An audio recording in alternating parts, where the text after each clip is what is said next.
Ajuri Ngelale on Wednesday night, stating that the decision was in line with the president's determination to bring world-class standards to Nigerian civil aviation in consumer protection and the promotion of the well-being of Nigerian passengers as well as other sectoral stakeholders.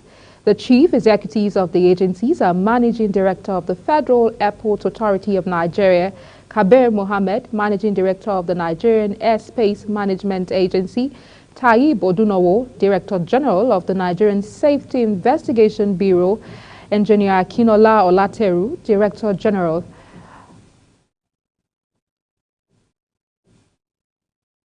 Federal universities, polytechnics and colleges of education have been taken up from the Integrated Personnel Payment System, IPPIS.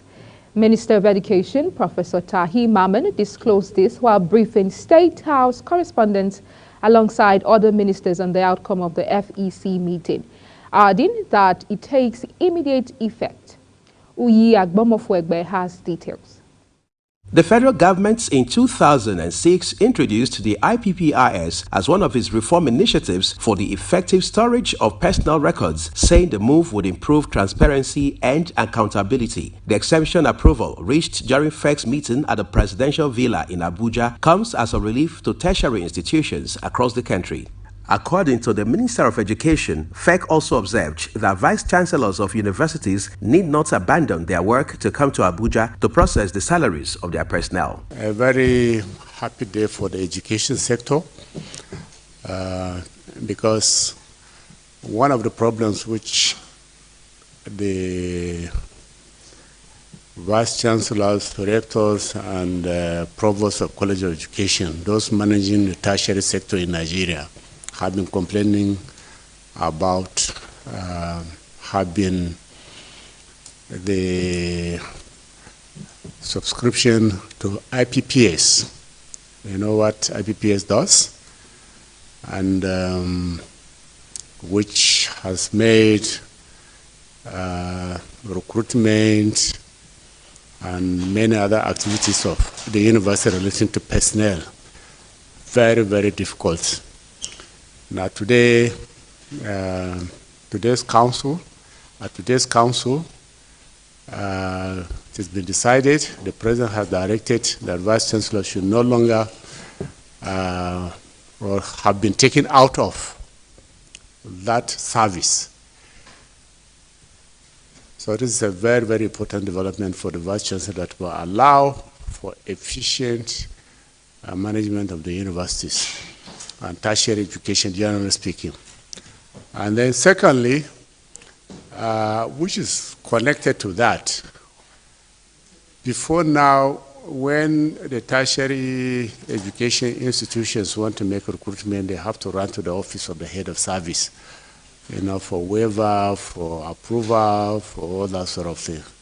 Today too, the council, through the directive of the president, has exempted them from that they will have nothing to do. They don't have to go to the office of the head of service because it is actually not in their line of supervision. Earlier, President Bola Tinubu had sworn in Dr. Musa Aliyu as substantive chairman of the Independent Corrupt Practices and Other Related Offences Commission, ICPC, following his confirmation by the Senate. Others are Nantu Abdullahi, Shehu Aliyu, Rokeyat Odekunle, Princess Sarah Shosho, and Dr. Festus Oyebade. The president personally administered the oath of office on the new appointees whose appointments were recently confirmed by the Senate in accordance with the provisions of the 1999 Constitution as amended. Uyi Agbomofuegbe, reporting for Global Television News. Acting Governor of Ondo State, Lucky Ayedatiwa, has called for renewed unity for significant and accelerated development in the state as envisioned and pursued by Governor Rotimi Akeredolu. Ayedatiwa made the call in a statewide broadcast of the people of the state on Thursday in Akure, the state's capital. The State House of Assembly on Wednesday pronounced Ayedatiwa as the acting governor of the state as Akeredolu continues to recuperate from illness. He says what happened in past was a temporary delay in the democratic journey, urging members of the State Executive Council to come together to support him to deliver the dividends of democracy as trustees of the people with whom common humanity is shared. The acting governor appealed to the people of the state to continue to pray for Akeredolu's quick recovery. The chairman of the Economic and Financial Crimes Commission, Ola Olukoyede, has called for urgent and unconditional return of Nigerian stolen assets stashed in foreign countries. According to a statement posted on the Commission's X handle on Wednesday, Olukoyede made the call on Tuesday at the ongoing 10th session of the Conference of State Parties to the United Nations Convention Against Corruption holding at the Georgia World Congress Center, Atlanta, in the United States of America. According to him, the return of stolen assets warehoused in foreign countries has become imperative for the growth of the economy and expansion of frontiers of development within and outside Nigeria. Rivers State Attorney General Commissioner for Justice, Professor Zaccheaus Sandago, has resigned. His resignation was communicated in a letter dated November 14th, 2023 and addressed to Governor Siminalayi Fubara. He noted that his exit from office was based on personal principles and not connected to the political crisis currently rocking the state. Global Television will keep tracking developments in Rivers State for our viewers. In the meantime, Governor Siminalayi Fubara, backed Speaker of Rivers State House of Assembly Edison Ehie, has declared vacant the seats of 27 lawmakers who defected from the People's Democratic Party to the All Progressives Congress. Ehie, on Tuesday, obtained a court order to carry out legislative business without interference by a rival group led by Martin Amaewule. Buoyed by the court protection, Ehie's faction, which has only 4 members, met and declared the seats of the defected lawmakers vacant before receiving Governor Fubara, who presented 800 billion naira appropriation bill for the 2024 fiscal year.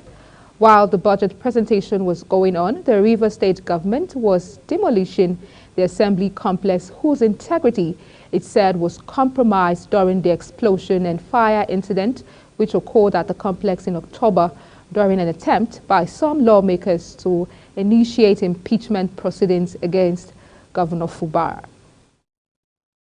And Rivers State Governor Siminalayi Fubara has signed into law the 2024 appropriation bill of 800 billion naira into law. This is coming a day after he presented the budget estimates to the State House of Assembly led by Edison Ehie. The signing ceremony was held on Thursday in the conference room of the governor's office at the governor's government house. Fubara had, during his presentation to the assembly, said the 800 billion budget for the 2024 fiscal year was aimed at promoting economic development through inclusive growth and addressing socio-economic inequality in the state. He added that from the 800 billion naira, 392 billion 485,433,000 constitutes a recurrent expenditure of 361,598,242,570 naira 85 kobo and a capital expenditure of 410,260,485,019 naira 64 kobo. We'll bring you the details later. The Kebbi State government on Wednesday distributed 26 operational vehicles to members of the State Executive Council drawn from 21 local government areas of the state. Distributing the vehicles to the commissioners in Benin Kebbi, the state capital, Governor Nasir Idris warned that any commissioner who sells or uses the vehicles for unofficial engagements will be sacked, saying the government is making history again because it is handing over 26 vehicles to commissioners to ease transportation challenges in the official engagement.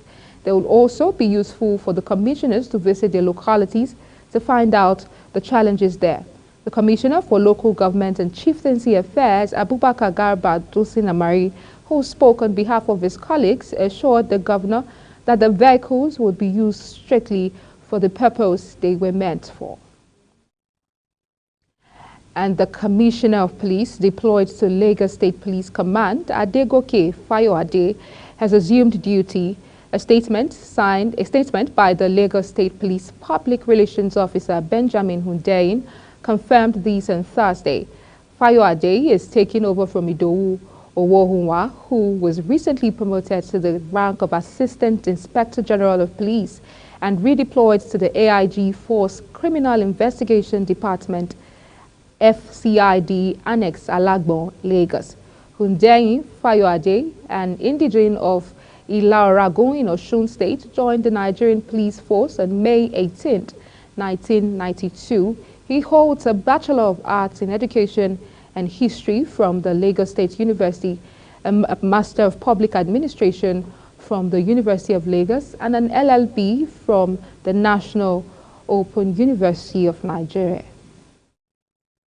The leadership of Association of Local Governments of Nigeria has converged on the nation's capital, Abuja, to discuss ways of ending what is termed the anti-developmental trend of appointing caretaker committees and sole administrators to oversee the affairs of local governments in Nigeria by governors. In sharp contrast to conducting elections as provided for in the Constitution, the administrators unanimously agree that governors must conduct election for the growth of local government areas. Global Television's correspondent Anthony Mamodu tells us more. President of the association, Kolade Alabi, noted that the only way citizens at the grassroots can benefit from good governance is to conduct consistent elections. The resolution of United European Union that countries should embrace decentralized policy, that is, proper devolution of power to the local authorities. Otherwise, the countries will not be able to access the 500 billion euros.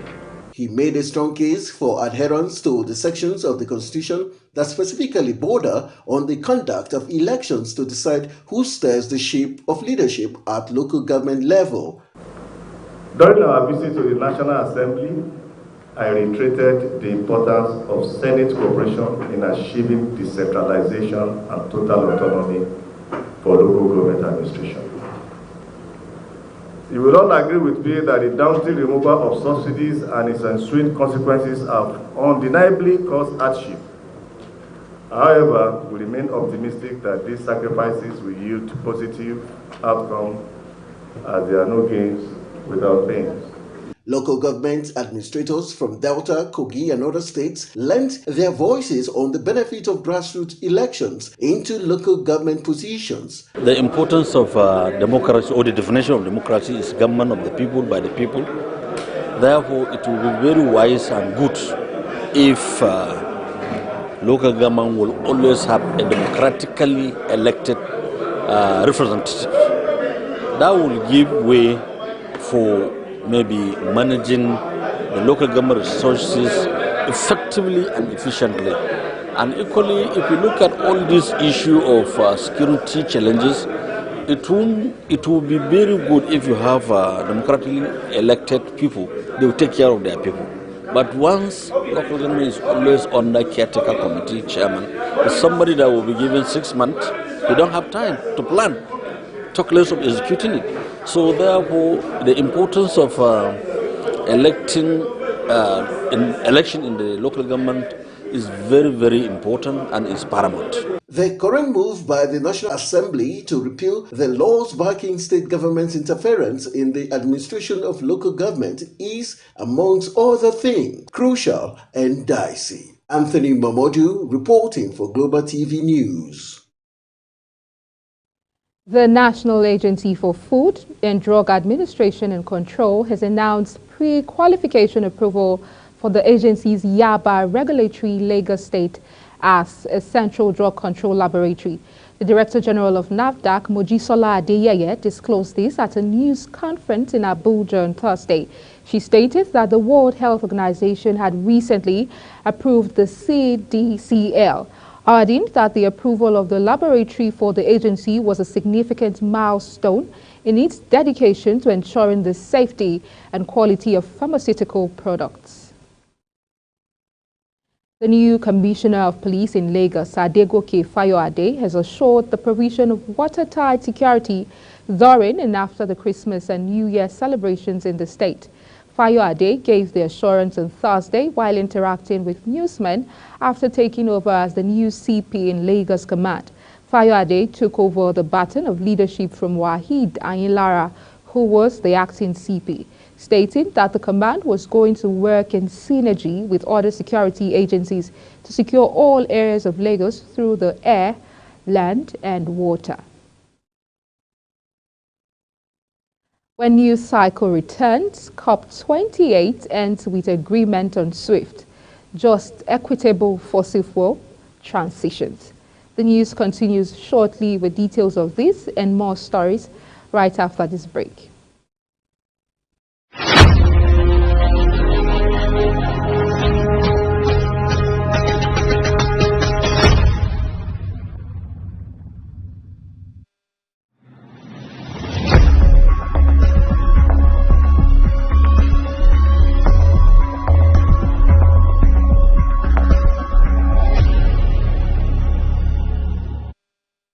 Welcome back. This is Global Television News Cycle.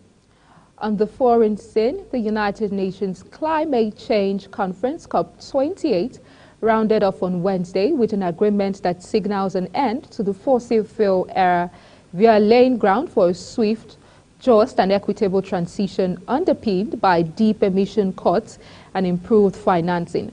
In a demonstration of global solidarity, negotiators from nearly 200 parties came together in Dubai with a decision on the world's first global stocktake, GST, to scale up climate action before the end of the decade, and an overarching target to keep global temperature limit within 1.5 degrees Celsius.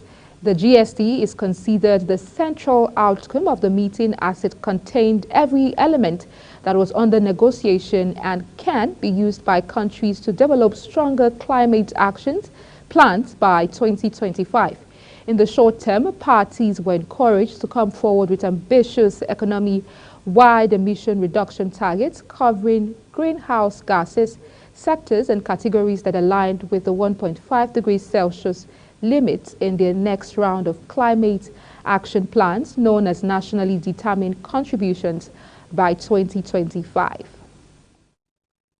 South Korea's military says Thursday it scrambled fighter jets as 2 Chinese and 4 Russian military planes entered its air defense zone, an area wider than the country's airspace.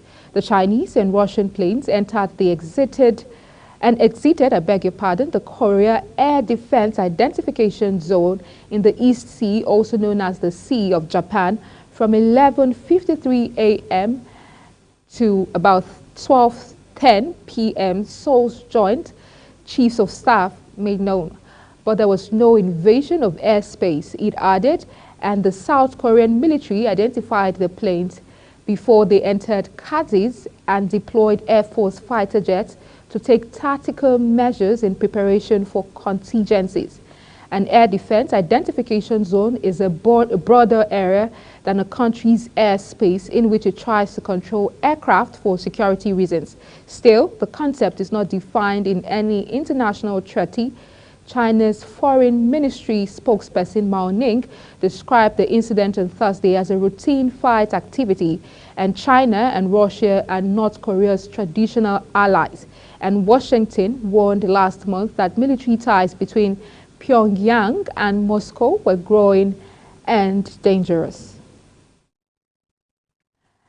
The EU chief Ursula von der Leyen on Wednesday backed imposing sanctions on extremist Israeli settlers responsible for attacks on Palestinians in the West Bank. Von der Leyen's comments come after European Union foreign policy chief Joseph Borrell said on Monday that he would put forward a proposal to sanction the West Bank settlers. We must give Ukraine what it needs to be strong today so that it can be stronger tomorrow at the table when it is negotiating a long-lasting and just peace for Ukraine. In business, the House of Representatives Committee on Solid Minerals Development has made a case for scaled-up budgetary allocations to the Ministry of Solid Minerals Development for the 2024 fiscal year to bolster the mining sector's contribution to diversification of the economy. At the Budget Defense session of the Ministry of Solid Minerals Development, the Chairman, House Committee on Solid Minerals, Honorable Jonathan Befwi, asserted that Nigeria possesses the solid minerals required to attract the needed foreign exchange to grow the nation's economy and substantially contribute to her gross domestic product. Fauzia Lukman has details. In the 70s, the solid mineral sector was accounting for over 50% of contributions to the GDP as against today, where it is only contributing a measure of 0.65% to the GDP. However, the present administration says it has placed priorities on the solid mineral sector for more revenue generation. Chairman House Committee on Solid Minerals stated that his enthusiasm about the impending revamp of the mining sector dampened upon receiving the 2024 budgetary estimate of the ministry, which he declared as grossly inadequate to make any significant impact in the very critical sector. The House Committee Chairman consequently pledged the House of Representatives' resolve to not only substantially increase budgetary allocations to the mining sector, but also work with executive to institutionalize reforms through the requisite legislative framework. The House of Representatives will not rest on its oars to form strategic partnerships with the executive, the minister and all the agencies to make sure we make good on the oath of office we swore to at our respective inaugurations. To this end, we have taken proactive steps to put up motions and bills that will strengthen and bring about reorganization and restructuring in line with the 7-point agenda of the Honorable Minister. In his presentation, the Minister of Solid Minerals Development, Dele Alake, stated that the commitment of the federal government to diversify the nation's economy through solid minerals. He emphasized that at least 44 economically viable minerals have been discovered, asserting that the imperative of sanitizing the sector and providing an enabling environment for mining operations cannot be overemphasized. In today's world, there is a general clamor, global clamor for energy transition into green energy. So, the meaning or implication is that fossil fuel, hydrocarbons, oil, petroleum, that we rely solely on is no longer in fashion and is going out. And in a couple of years down the line, if we are not careful, we may find ourselves as a society in an economic dire straits. To sanitize the mining environment, the minister revealed that issues of insecurity is being tackled with interagency collaborations alongside the Minister of Defense to create a new security architecture that will feature an infusion of a huge dose of technology. The nation and previous administrations had shut their eyes against this gold in quotes that we have under the ground. In fact, you yourself know more than I do, Mr. Chairman, that when you do a comparative analysis of the countries that survive on solid minerals in today's world, they are numerous. And some of them don't even have these minerals as much as we do. Alake recalled the conceptualization of his 7-point agenda on the assumption of office, followed by his efforts to redirect local and global attention to the mining sector, which he noted has so far generated far-reaching global interest in Nigeria's mineral resources. Fauzia Lukman, Global TV News. In sports, Chelsea and Arsenal have been dealt a major transfer blow as striker target Victor Osimhen is set to sign new contract with Napoli. The Nigerian international has scored 6 goals in 11 Serie A games this season and is set to be rewarded for his good form. I'll bring you the details of sports in our subsequent bulletin. And that's it on Global News Cycle. We're on StarTimes, channel 276. Kindly follow us across all social media platforms using @GlobalTVNG and other handles now showing on your screen. I'm Queen Agaba. Thank you for watching. See you again.